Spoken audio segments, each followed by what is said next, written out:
Се повеќе симпатизери и експерти кои важат за блиски на Социјалдемократскиот сојуз јавно го повикуваат опозицијскиот лидер Зоран Заев да започне со реализацијата на сценарио за незаконски избор на претседател на собранието и нова влада без мандат.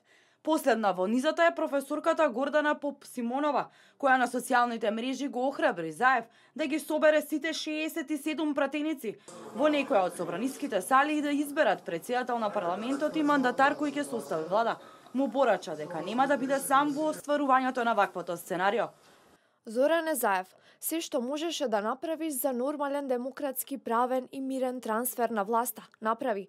Одеше на сите можни дебати, ја промовираше новата владина програма, даде се од себе за да ги убедиш граѓаните во твоите добри намери, конструктивни планови, развојни проекти и позитивни визии.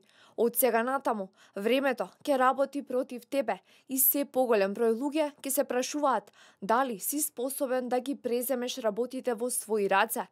Се поголем број од оние 700.000 гласачи кои стојат за твоето мнозинство, ќе се разочаруваат во твојата нерешителност. И токму затоа, собери ги 67-те легално и легитимно избрани претеници во некој од собраниските сали и изберете претседател на парламентот и мандатар кој ќе ја состави владата.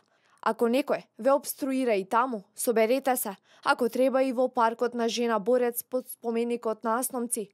Никој не може на мнозинството народни избраници да им забрани да заседаваат и да го работат она за што се избрани. Осмели се, Зоране. Рубикон мора да се премине, нема да биде сам.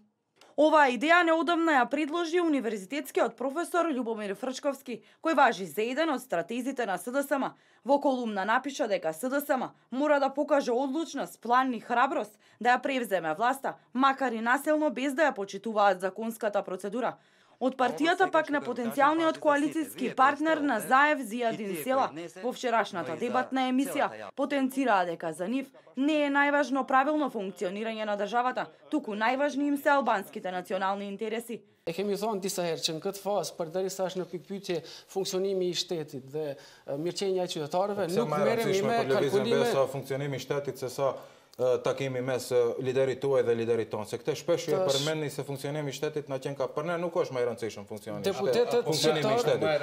Është më i rëndësishëm që kërkoj lideri. Од граѓанската иницијатива за заедничка Македонија на секојдневните протести порачуваат дека нема да дозволат да се избере претседател на законодавниот дом ако претходно ја нема отфрлено тиранската платформа и нема да дозволат да се избере како што велат тиранска влада во Македонија. Најавуваат дека со сите расположливи средства ќе спречат реализација на сценарио за насилно превземање на власта.